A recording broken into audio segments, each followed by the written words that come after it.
안녕하세요, 라이언입니다. 오늘 영상은 한국과는 많이 다른 문화적이든 성격이든 좀 색다른 태국에 대하여 짚어보겠습니다. 태국 여자에 대한 것부터 하면 영상 조회수가 좀 올라가지 않을까요? 하하, 태국은 모계 사회다.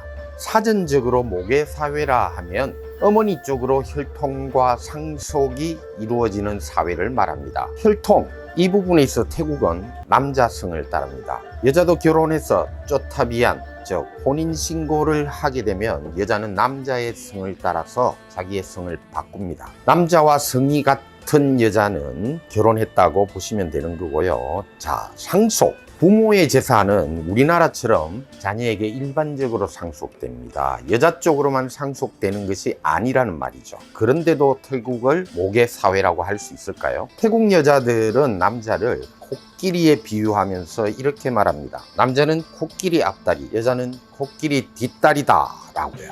앞에서 남자가 이끄는 대로 뒷다리가 움직인다는 의미죠. 또 남자를 후아나 컵쿠어라고 말합니다. 한국어로 직역하면은 가족의 장, 가장이란 말과 똑같은 표현입니다. 그런데도 어떻게 태국 사회를 모계 사회라고 지칭할 수 있을까요? 모계 사회는 모든 가족의 생활이 어머니를 중심으로 움직이는 것을 말하는데, 물론 가족 내에서 어느 사회나 어머니의 역할은 적지 않다고 말할 수 있을 테죠. 하지만 우리나라에서 여자의 목소리가 커져가듯이 태국도 여자의 목소리가 커져가는 그 정도, 단지 그 정도라고 말할 수 있을 뿐입니다. 부모 중 아버지가 없는 편모 가정이 많은 게 태국입니다. 상대적으로 성비에서 여성의 비율이 높은 편인지라 남자들이 여자 구하기가 일반적으로 볼 때 쉬운 환경입니다. 그렇게 쉬운 환경이다 보니까 애 낳고 살다가 남자들 그냥 헤어지는 경우가 비일비재합니다. 혼자 아이를 키우는 여자가 많다 보니까 모계 사회라는 말이 나오는 건가요? 여러분들이 생각해 보시기 바랍니다. 태국 여자 집착이 강하다.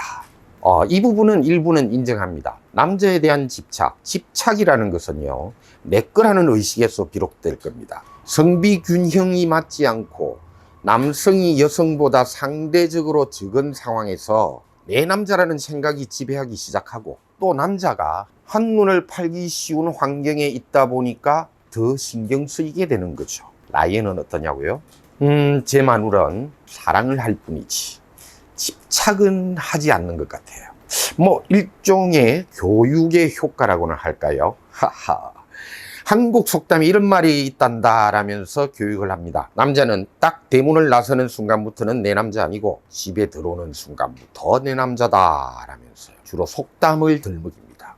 남자가 바깥 일 하는데 별일 없이 자주 전화하는 거 한국 남자들 무지하게 싫어한단다.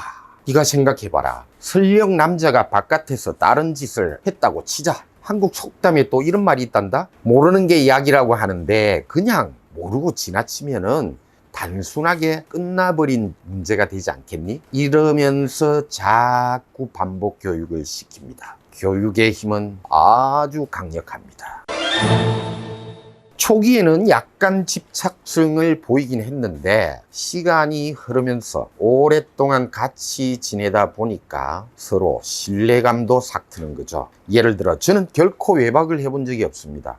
친구들과 술 마시고 어울려도 네버 외박에 새벽 1시 전에는 자리를 파하고 집으로 귀가합니다. 딱 새벽 1시를 약속했습니다. 만약 술 마시며 대화하다가 1시를 놓치면 1시 조금 지납니다. 1시 15분경 바로 전화 옵니다. 참, 혹시 여러분들 중에 태국에서 노조 보신 분 있으신가요? 제가 이렇게 오랜 기간을 태국에서 살면서 온갖 경험을 다 해보았는데 말입니다. 노조 있는 회사를 본 적이 없습니다. 혹시 본 적 있으신 분은 댓글로라도 좀 남겨주시죠. 한국계 회사에는 여러 직급이 있습니다. 사장, 이사, 부장, 과장 등등등. 태국 직원들끼리는 거의 동등한 수준으로 서로 상대합니다.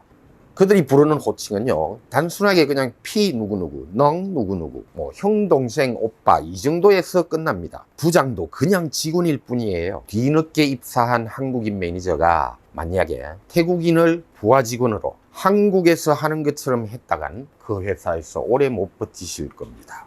태국인 직원이 순종하면서 말 듣는 사람은 그 회사의 대표인 사장뿐입니다. 아마도 태국에서 오래전부터 내려오는 짜오나이라는 사상에서부터 비롯되는 것 같습니다. 지금도 사장을 짜오나이라고 부르는데, 짜오나이는 마을이나 어떤 조직의 우두머리로서 아랫 사람들을 돌봅니다. 아랫 사람들은 그 우두머리에게 순종하는 문화, 그게 짜오나이 사상인데요. 상호 돕는 관계입니다. 그래서인지 직원들은 사장인 짜오나이에게는 거의 무조건식으로 카폼, 네 알겠습니다 라고 정도로 답하지, 의견이 좀 차이가 나더라도 대부분 그냥 넘어가는 편입니다. 그 짜오나이 사상 때문에 회사 주인인 사장에게 반기를 든다고 생각될 수 있는 노조를 설립하려는 시도조차 잘 하지 않는 게 바로 태국 사회라는 거죠. 노조 없는 나라 태국. 이 점에서는 회사를 운영하는 경영진 입장에서는 사업하기 아주 좋은 나라입니다. 참 한국인이 많이 하는 질문 중에 신솥이란 게 또 있죠. 남녀가 결혼할 때 남자 집안에서 여자 집안에 주는 금품을 말합니다. 외국인의 시각으로는 조금 이해하기 어려운 문제이기도 합니다만, 그래도 여전히 태국은 이 신섭 문화가 엄연히 존재하고 또 중요한 문제에 해당하기도 합니다. 제가 아는 한 친구, 태국 여자와 오랜 기간을 교제했습니다. 거의 5, 6년 이상을 교제하다가 막상 결혼을 하려고 여자 쪽 부모님을 만났는데, 여자 쪽 부모님이 요구하는 신속, 이것 때문에 결혼 포기한 친구도 있습니다. 저요? 저 라이언은 솔직히 말씀드리면 20만 바트에 해당하는 순금, 그리고 또 현금 20만 바트 식장 딱 올려놓았습니다.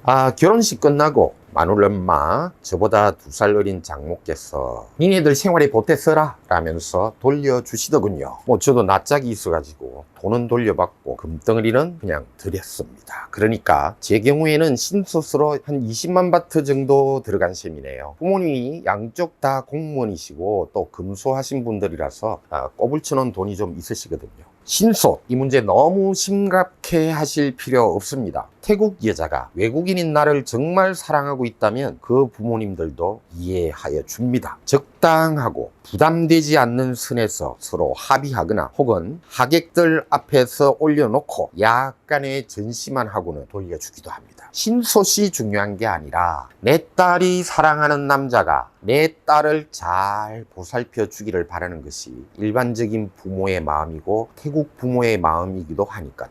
물론 경제적으로 어려운 집안에서는 그걸 바라기도 할 겁니다. 그럴 땐 내 여자와 조근조근 부드럽게 잘 대화해서 풀어나가시면 됩니다. 라이언이었습니다.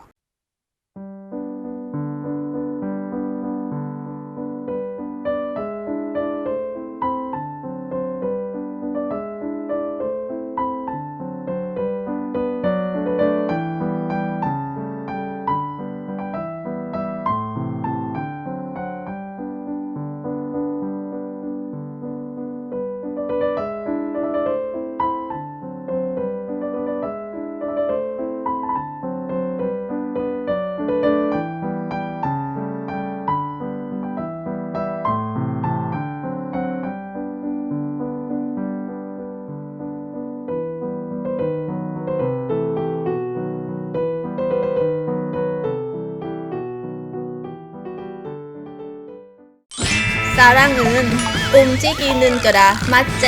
구독, 알람 눌러주면 내 삶아 안 움직이는다.